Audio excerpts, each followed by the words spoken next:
Hello दोस्तों, स्वागत है हमारी चैनल एनिमलिया इनसाइट्स पर। अगर आपको हमारी वीडियो पसंद आ रही है तो लाइक, शेयर और सब्सक्राइब कर दीजिए और बेल आइकॉन जरूर दबाएं ताकि हमारी वीडियो आप सबसे पहले देख पाए। बंदर मंकी एक बहुत ही मनोरंजक जानवर है। ये जंगलों में पाए जाते हैं और लोगों को उनकी शार्ट और क्यूट शक्ल को देखकर खुश कर देते हैं। ये अपने समूह में रहते हैं और अक्सर एक साथ खाने पीने के लिए बैठते हैं। बंदर बहुत होशियार और अनुभवी जानवर होते हैं।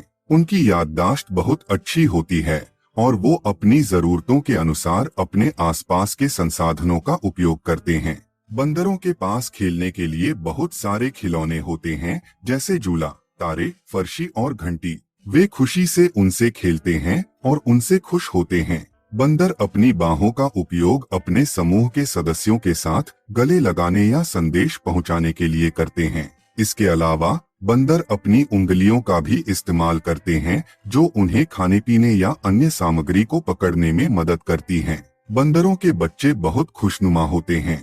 बंदरों के साथ एक और रोचक बात यह है कि वे समय समय पर अपने समूह का चेहरा बदलते रहते हैं। इसका मतलब है कि जब एक बंदर किसी नए समूह में शामिल होता है तो वह अपनी शक्ल बदल लेता है ताकि वह समूह के दूसरे सदस्यों से मेल खाएं।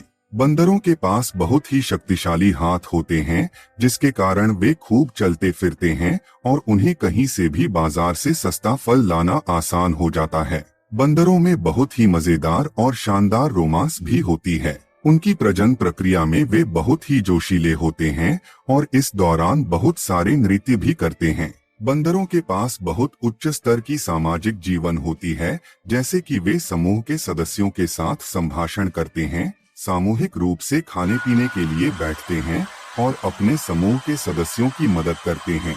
बंदरों की एक और रोचक बात यह है कि वे अपनी आवाज को बहुत विभिन्न तरीकों से उपयोग करते हैं। बंदरों को अपनी स्मृति बहुत अच्छी होती है और वे अपने घेरे की सीमा और खाद्य स्रोतों को बहुत अच्छी तरह से याद रख सकते हैं। बंदरों में कुछ प्रजातियां ऐसी भी होती हैं जो 4 महीने से अधिक तक अपनी आंखें नहीं खोलती हैं।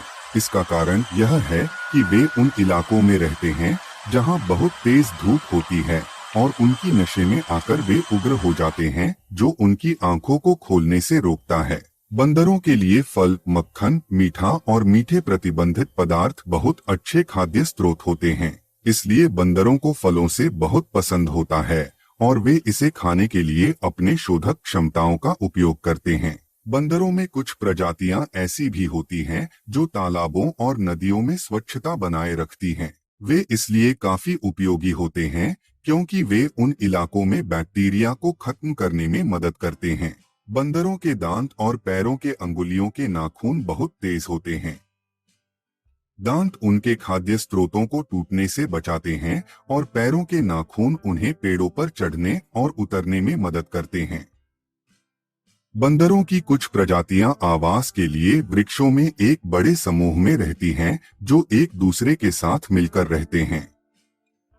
यह उनकी सुरक्षा के लिए महत्वपूर्ण होता है क्योंकि इससे उन्हें अपने शिकारियों से बचाया जा सकता है। बंदरों में कुछ प्रजातियां ऐसी भी होती हैं जो अपनी आवाज को किसी भी दिशा में सुनाई दे सकती हैं। यह उन्हें खतरे के बारे में सूचित करता है या उनके समूह को एक साथ रखने में मदद करता है। बंदरों में कुछ प्रजातियां ऐसी भी होती हैं जो अपने साथियों को हंसाने और मनोरंजन करने के लिए नाटक भी करती हैं। इस तरह के दृश्यों को देखना बहुत मनोरंजक होता है और इससे हमें बंदरों के सामाजिक जीवन के बारे में। बंदर बहुत समझदार जानवर होते हैं। उन्हें अपने आसपास के माहौल की समझ होती है और वे इसे अपनी समझ में लेकर अपने साथियों के साथ काम करते हैं। बंदर एक बहुत ही प्रफुल्लित जानवर होते हैं। उनका शरीर उनके मानसिक आवेश को दर्शाता है। जब वे खुश होते हैं तो उनका शरीर नाचने लगता है